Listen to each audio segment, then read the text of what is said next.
Assalamualaikum warahmatullahi wabarakatuh. Perkenalkan, nama saya Nadia Mahendra dengan NIM 203026 sebagai ketua kelompok 3 dan anggotanya yang pertama yaitu Nadila Putri Effendi dengan NIM 203025, Putri Diana dengan NIM 203028 dan Miranti Ramadhani dengan NIM 203024 dan yang terakhir yaitu Marlene Christine Zebua dengan NIM 200-645. Baiklah, saya Nadia Mahendra akan membacakan tentang materi dari kelompok 3 yaitu jenis dan bidang usaha. Yang pertama yaitu jenis usaha. Banyak pengusaha yang mengawali usahanya dalam kondisi yang serba sulit, menghadapi kondisi yang tidak pasti atau bahkan sering menemukan jalan buntu. Dan akhirnya frustasi dan hanya menunggu saja dan tidak melakukan apapun meskipun memiliki uang yang cukup sebagai modal awal usaha atau modal kerja, belum tentu bisa memberikan jaminan akan suksesnya suatu usaha. Terlebih jika modal yang dimiliki pas-pasan, bahkan mungkin tidak punya modal sama sekali. Hal ini tentu akan membuat kondisi semakin sulit. Di dalam kondisi tersebut, kita haruslah berusaha mewujudkan impian menjadi orang sukses tanpa persiapan yang matang, hasilnya tentu tidak jelas.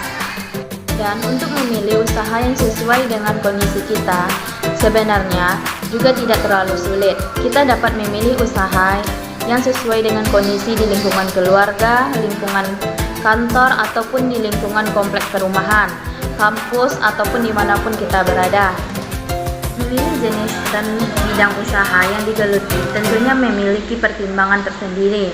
Karena melalui pertimbangan yang matanglah, maka peluang usaha, keberhasilan usaha yang digeluti akan semakin tinggi.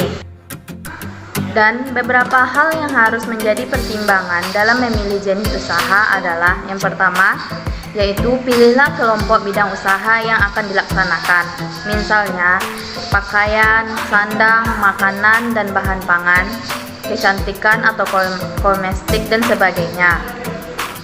Dan yang kedua, tentukan posisi usaha dalam distribusi, misalnya pemasok, produsen, agen, distributor, atau expert. Yang ketiga yaitu tentukan target yang akan dibidik, misalnya seperti strata dasar, langsung tumbuh, besar, dan langsung kuat, dan jaringan kuat. Dan yang keempat itu tentukan fokus bisnis manakah yang akan kita pilih, misalnya produk, perdagangan, atau jasa. Dan yang kelima yaitu tentukan posisi tawar untuk memenangkan persaingan, misalnya seperti price leadership, product leadership, low cost leadership, operational leadership, network leadership, dan teknologi leadership. Setelah melalui pertimbangan yang matang, maka calon entrepreneur dapat memilih jenis usaha yang akan digelutinya. Ketiganya terdapat 3 jenis kategori umum jenis usaha yang akan dijelaskan oleh anggota yang selanjutnya yaitu Nadila Putri Effendi.